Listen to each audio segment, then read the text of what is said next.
కులాసేనా అందరూ? ఇప్పుడైతే మనము బెంగుళూరు నుంచి హిందూపూర్కి వెళ్ళే దారిలో మనకి ఒక పుణ్యక్షేత్రం అయితే కనిపిస్తుంది. ఇప్పుడు ఆ పుణ్యక్షేత్రం దగ్గరికి మనం వెళ్తున్నాం అన్నమాట. అది ఏ పుణ్యక్షేత్రం, అందులో ఏమి రహస్యం అనేసి అక్కడికి వెళ్ళి మనము తెలుసుకుందామండి. ఇప్పుడైతే ఆ పుణ్యక్షేత్రం దగ్గరికి వచ్చేసాము. ఆ పుణ్యక్షేత్రం పేరు విదురాసత్వం.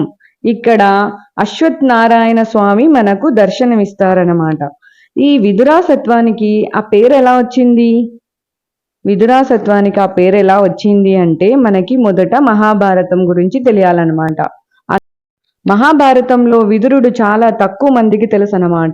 ఎందుకంటే కళ్ళు లేని ధృతరాష్ట్రుడు తెలుసు, అలాగే పాండవరాజు అంటే ఆయన తెలుసు, అలాగే విదురుడు మాత్రం చాలా తక్కువ మందికి తెలుసు. ఈయన చాలా ధైర్యవంతుడు, నిజాయితీపరుడు అన్నమాట. ఈయన అంబిక బదులు దాసిగా వెళ్ళిన ఆమెకు పుట్టినారనమాట. అంటే దాసికి పుట్టిన కొడుకు ఈ విదురుడు. ఈయన మహాభారత యుద్ధంలో పాల్గొనలేదన్నమాట. ఈయన మహాభారత యుద్ధం ముగిసిన తర్వాత తీర్థయాత్రలకని బయలుదేరగా ఇలా ఇక్కడికి వచ్చి తుది శ్వాస వరకు ఇక్కడే నివసించారనమాట. ఇక్కడికి రావడానికి ముందు ఆయన పెన్నా నది ఒడ్డున వెళ్ళి ఒక ఋషిని కలిసి అక్కడ మహావిష్ణువు కోసం ఘోర తపస్సు చెయ్యగా ఆ నది ఒడ్డున ఆయనకి కాలికి ఒక కట్టి అనమాట, అంటే ఒక కొమ్మలాగా తగిలింది. ఆ కొమ్మే ఈ అశ్వత్వం, అంటే అశ్వత్ వృక్షం అనే ఒక కొమ్మ ఆయన కాలికి పాదాలకి తగలగా ఆ కొమ్మను తీసుకొని వచ్చి ఈ గుడిలో ఇక్కడ ప్రతిష్ఠ చేశాడనమాట. ఆ చిన్న కొమ్మ ఇవాళ పెద్ద వృక్షంగా మారింది, మనకు ఈ గుడిలో కనిపిస్తుందన్నమాట. ఇక్కడికి వెళ్ళి మనము ఒకసారి చూద్దాము. ఇక్కడ సంతాన భాగ్యం లేని వాళ్ళకి సంతానం కలుగుతుందని ఖచ్చితంగా చెప్తున్నారు ఇక్కడ పూజారులు, భక్తులు అనమాట. అందుకోసమని ఇక్కడ మీరు చూస్తే తెలుస్తుంది నాగ ప్రతిష్ఠ. ఈ నాగ ప్రతిష్టలు ఎన్ని ఉన్నాయో చూడండి ఒక్కసారి. ఈ గుడిలో వేలతో ఉన్నాయన్నమాట, చెప్పలేనన్ని వేలతో ఉన్నాయి ఇక్కడ ఈ గుడిలో నాగ ప్రతిష్ఠ. అందుకు పిల్లలు లేని వాళ్ళు ఇక్కడికి వచ్చి సత్యనారాయణ వ్రతం చేయించి ఇక్కడ నాగ ప్రతిష్ఠ అయితే చేయిస్తారన్నమాట పూజారులు. అలా చేసిన వాళ్ళకి ఖచ్చితంగా సంతాన భాగ్యం కలుగుతుంది. పూర్వజన్మలో మనం చేసిన పాప పుణ్యాల వల్లే ఇలా దోషాలుగా మారి ఈ జన్మలో పిల్లలు కలగకుండా ఉంటుంది అనేసి ఇక్కడ పూజారులు చెప్పి ఇక్కడ నాగప్రతిష్ఠ అయితే ఇలా చేయిస్తారు, దోష నివారణ చేయించి ఇప్పుడు మనకి పిల్లలు అవుతారు అనేసి పూజారులు అయితే చెప్పారు. ఇక్కడ పక్కన చెట్టు చూసారు కదండి, ఇదేనండి ఆ కొమ్మ. ఆ అశ్వత్ కొమ్మే ఇవాళ మహావృక్షంగా మారింది చూడండి. ఈ చెట్టులో సాక్షాత్తు ఆ శ్రీ మహావిష్ణువు కొలువున్నారనేసి చెప్తున్నారు ఇక్కడ పూజారులు. ఇక్కడ పూజారుల్ని అయితే మనము ఈ గుడి గురించి, ఈ ప్రాముఖ్యత గురించి నేనైతే చెప్పాను. అంతేకాకుండా ఇక్కడ పూజారులను కూడా అడిగి ఒకసారి మీకు వినిపిస్తాను. ఎంత సత్యం ఉంది అంటే ఈ గుడిలో నిజంగా చాలా అండి. పిల్లలు లేని వాళ్ళకి దోష నివారణకి అదే చెప్తుంటారు కదండి, నాగదోషము, సర్పదోషము ఇలాంటి వాళ్ళకి ఖచ్చితంగా పరిహారం అనేది దొరుకుతుంది. అంతేకాకుండా కర్ణాటకలో కోటి లింగాలు ఎలా ఉన్నాయో ఇక్కడ ఈ విదురాసత్వంలో మనకి నాగ ప్రతిష్టలు అన్ని ఉన్నాయన్నమాట. అలా అన్ని కనిపిస్తాయి, అంత ప్రాముఖ్యత ఉంది ఈ గుడికి, ప్రత్యేకత అనేసి చెబుతున్నానండి.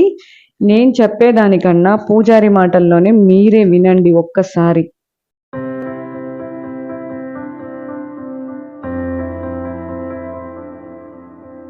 ఈయనే ఆ పూజారి గారండి. అక్కడ గుడిలో చాలా మంది భక్తులు రావడం వలన అక్కడ చెప్పడానికి కాక ఇక్కడ పక్కనే నార్మల్గా ఊరేగింపుకి మనము ప్రతిష్ఠ చేస్తుంటాం కదండి, ఆ గదిలో కూర్చొని ఆయన పురాణం కథ గురించి మనకి చెబుతున్నారు.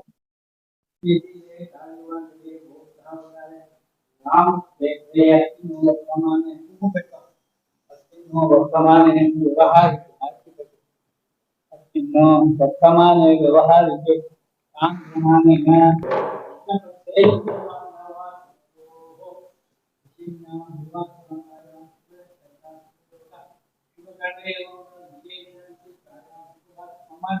మమ గోత్రం ఎవరిది? జయవర్ధన్ మహర్షి. దేవేంద్ర మహర్షి గోత్రం. నువ్వు యజమాని పేరు చెప్పు. ఓం ప్రకాష్. ఓం ప్రకాష్. నా భర్త గోత్రం. గోత్రం గోత్రం పెట్టలేదా? ఉహు. మీ ఇంటి దేవుడు ఎవరు? నరసింహస్వామి. విష్ణు గోత్రం.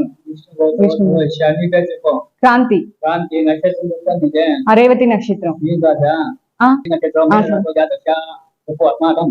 ఆ? ఆత్మాకం. ఆత్మాకం సహ కుటుంబాన కుటుంబాన దేవశయ్య దేవశర్య విజయ విజయ వీర్య వీర్య అభయ అభయ ఆయు ఆయు ఆరోగ్య ఆరోగ్య ఐశ్వర్య ఐశ్వర్య అభివృద్ధం అభివృద్ధ్యతో ధర్మ తన్మ కామ్య కామ్య మోక్షాది చతుర్విధ బలపుట మలపురుషాది సిద్ధార్థం సిద్ధార్థం ఇక జన్మ జన్మాంతరేషు జన్మాంతర బాల్య యౌవన యవ్వన కౌమార్య కోమార్య ఆధేయ మాదేయ సర్పహింస సర్పహింస దోష నివారణార్థం నివారణార్థం శీఘ్రమేవ సంతాన సత్సంతాన సౌభాగ్య సౌభాగ్య కళా వాగతం సత్యనారాయణ సత్యనారాయణ స్వామి సన్నిధో పురాణ కథ పురాణ కథ శ్రవణ అహం అహం కరిష్యే కరిష్యే.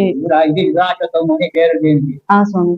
విరాశత్వమని ఎమ్మడికి వచ్చిన పాయింట్ చెప్తే ఆ పాండవులు కౌరవులు మహాభారత కథ వినిందావా? విన్నాను స్వామి. మహాభారతంలో ధృతరాష్ట్రుడు, ఆ పాండురాజు, విదురుడు ముగ్గురు అంతము. ఆ ఆ ధర్మరాయుడు, భీముడు, భీముడు అర్జునుడు, అవును. 5 జనం అయితేనే. కొట్టాయన. ఆ దీంట్లో దీనికి 101 జనం సంతానం ధృతరాష్ట్రునికి. ఆ 101. ధృతరాష్ట్రుడు పుట్టానే వాడికి శాపం, కళ్ళు లేవు. అవును.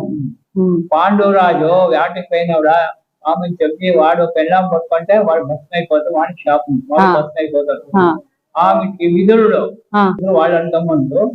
వీళ్ళు పాండురాజు వాళ్ళు జన్మ అవుతున్నారు. రాజమాట ఉన్నప్పుడు చిన్నప్పటి నుంచి వాళ్ళు పెద్దగా చేయాలని కొడుకులంతా విద్యాభ్యాసాన్ని చేసి చేస్తే వాళ్ళు బాగా విద్యాభ్యాసం అంతా నేర్చుకుంటారు, ఇంట్లో బాగా పడుతారు. ఓరికిన సహాయశుడు. అయితే పౌరుడు పక్కంతాను చెడ్డోళ్ళు, అంటే చెడ్డ చేసేది, మంచి బుద్ధి నేర్చుకోలేదు. వీళ్ళకి కుంతీదేవి వీళ్ళకి 101 జన్మ వీళ్ళు, వాళ్ళు 5 జనం వాళ్ళు. వాళ్ళకి 5 జనానికి ఒకే పెళ్ళాము. అవును. ద్రౌపది. ద్రౌపది శాపము, ఋషి శాపం దానికి. నీకు 5 జనం మొగలు లోని చెప్తాదే, ఏం చెప్పేది లేదు ఇవన్నీ. చూసుకోకపోతే నీకు అర్థమయ్యేది. చెప్పనే చెప్పాలా. ఏమో బాగా చూడు అక్కడ గంట కొడతా ఉంది. ఎలా గంట కొడుతుంది అంటే మా ధర్మం ఏముందో మా ధర్మం చెప్పాలా. ఆ ధర్మం నడుచుకుంటేనే నీకు మంచిది, లేకుంటే మంచిది. అంతేనా? నువ్వు 5 జనం కట్టుకున్నావు నువ్వు అని అంటారు దాన్ని, ద్రౌపది. అవును. దానికి ఎట్లుండాలి నువ్వు చెప్పొద్దు. నువ్వు 5 జనం మగవాళ్ళు కట్టుకున్నావే, నువ్వు ఎట్లా పతివ్రతని అడుగుతావు. అవును. వాళ్ళంతా దైవ సంభూతము. నేను శాపగ్రస్తాలయ్యి వెనకటి జన్మలో నేను శాపగ్రస్తాలు శాపం చేసిన 5 జనం మగవాళ్ళకి నేను కట్టుకోవాలని నేను శాపం చేసినాడు. గొడవలు లేకుండా అయ్యలేదు. ఆయన పాండవులు వీళ్ళకి జగడం అవుతుంది, దేశాశ్రయం పెరుగుతుంది. కృష్ణుడు వచ్చి సంధానం చేస్తాడు. ఏం సంధానం చేసినా వాళ్ళ మాట వినేలేదు. వాళ్ళు ఏం చెప్తారు అంటే వాళ్ళ మాట వినేలా. విదురుడు అంతా నీతిగా చెప్తారు, వద్దురా మీరంతా బాగుండండి, అంతా మళ్ళీ బాగుండండి, బాగా వంశం చేసి చెప్పండి, వంశం బాగా చేయండి అంటే వినలేదు. భీష్మునికి చెప్తారు. భీష్ముడు వాళ్ళ పక్క, కౌరవుల పక్క. కౌరవుల పక్క ఆ మాట లేదు, రాజు మాట ఇంకోపోండి వాడండి. యుద్ధం అయిపోయాక అందరూ చనిపోతారు. అవును. అందరూ చనిపోయాక రక్తపాతం అయిపోయి అందరూనూ రక్త కోడి అరిచిపెడుతుంది. అప్పుడేమైపోతుంది, అందరూ చనిపోయాక విదురుడు ఉంటాడు, మహావిష్ణు భక్తుడు విదురుడు. వాడు భూపరీక్షణ చేసి ఇక్కడికి వస్తాడు. ఇది మైత్రేయ మనుషుల ఆశ్రమం ఇది. ఆయన దగ్గర ప్రార్థన చేస్తాడు, మా వాళ్ళు అంతా చనిపోయింది, రక్తపాతం అంతా అయిపోయింది, జనాలు బతుకులాక అంతా పాడైపోయింది, నేను ఎవరు ఉన్నాను, నాకు బేజారైంది, నాకు మోక్షానికి ఏమైనా దాల్ చూపి అన్నప్పుడు వాడు ఈ అశ్వత్థవృక్షం స్థాపన చేస్తాడు ఇక్కడ మైత్రేయ మహర్షి. దాంట్లో త్రిమూర్తిని ఆవాహన చేస్తాడు. పూలతో బ్రహ్మలు పాయ మధ్యతో విష్ణుని అగ్రత శివుడు పాయ. ఇదే శ్లోకం. ఈ శ్లోకం చెప్పని చేస్తే మహాపాపాన్ని పోతాడు. విదురుడు ఇక్కడ సేవ చేసినానికి వాడి పేరు వచ్చింది, భక్తుని పేరు విదురాశ్వత్వం. విదురుని పేరు వచ్చింది. వాడు మహావిష్ణు భక్తుడు, మహావిష్ణువుని భక్తుడు. చేసినాక వాడికి మోక్షం అవుతుంది. అప్పుడు ఇంకా ఇది అశ్వత్థ నారాయణ స్వామి అని పెద్ద గొప్ప క్షేత్రం. అశ్వత్థ వృక్షంలో నారాయణ ఉంటాడు, తులసిలో నారాయణ ఉంటాడు. దానికి ఇది అశ్వత్థనారాయణ స్వామి దేవస్థానం. ఇది అంతేనా? రాగి చెట్లో స్వామి ఉంటాడు అనమాట. అర్థమైంది. అప్పుడు నీకు ఇది గొప్ప క్షేత్రమా, భక్తాలు వచ్చి ఎన్నో జనాలకి సంతానం అయిందట. పెండ్లాములు ఉంటారు, వాళ్ళు సంతానం అయ్యేట. అప్పుడు వాళ్ళు ఏం చేస్తారు, స్వామికి వచ్చి సేవ చేసినాక వాళ్ళకి బిడ్డలు అవుతారు. అయింది, కలిగింది 100%. 22 ఏళ్ళు పెళ్లి చేసుకొని బిడ్డ లేకుండా ఎవరికంతా అయింది పోగొట్టలేదు. ఇక్కడ నాగలు ఎక్కువ ఉన్నారు. నాగులు, సర్పదోషం అన్ని చేయిస్తారు ఇక్కడ. సంస్కారము, సర్పదోషము. ఏంటండి పూజారి గారు చెప్పింది విన్నారా? బాగా చెప్పారు కదండి పురాణం గురించి. ఇప్పుడు కాలంలో అర్థం కావాలనేసి ఆయన అలా చెప్పారంట. ఆయన చెప్పింది వింటే నాకే ఆశ్చర్యం వేసింది. అలాగే ఈ విదురుడు చాలా ధైర్యవంతుడు, అలాగే చాలా మంచి గుణం కలిగిన వారు. ఈయన గురించి చాలా మందికి అయితే తెలీదు, అందుకోసమని నేను ఈ వీడియో అయితే చేశాను. ఈ వీడియోలో చెప్పాను కదండి మనకి గుడి ప్రాముఖ్యత. ఈ గుడిలో ప్రాముఖ్యత ఏంటి? ఈ వృక్షం, ఈ చిన్న అశ్వత్ కొమ్మ వల్ల పెద్ద మహావృక్షంగా మారింది. ఈ మహావృక్షంలో శ్రీ మహావిష్ణువు కొలువున్నారు. అదే ఈ గుడిలోని ప్రాముఖ్యత. అంతేకాకుండా ఇక్కడ పిల్లలు లేని వారికి నాగప్రతిష్ఠ పెట్టి పూజ చేస్తే దోష నివారణ అయితే ఖచ్చితంగా పిల్లలు కలిగారనేసి పూజారులు, ఇక్కడున్న భక్తులు మనకి చెప్తున్నారు. ఇక్కడ మనకి నిత్య అన్నదానం కూడా ఉంటుంది. ఇక్కడ బోర్డు వేశారు కదండి. ఇక్కడ అయితే లోపలికి వెళ్తే అన్నదాన సత్రం ఉంది.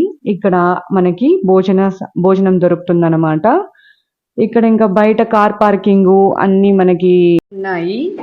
అలాగే ఈ వీడియో చూసినారు కదండి, ప్లీజ్ లైక్ చేయండి, షేర్ చేయండి, సబ్స్క్రైబ్ చేయండి. Please subscribe.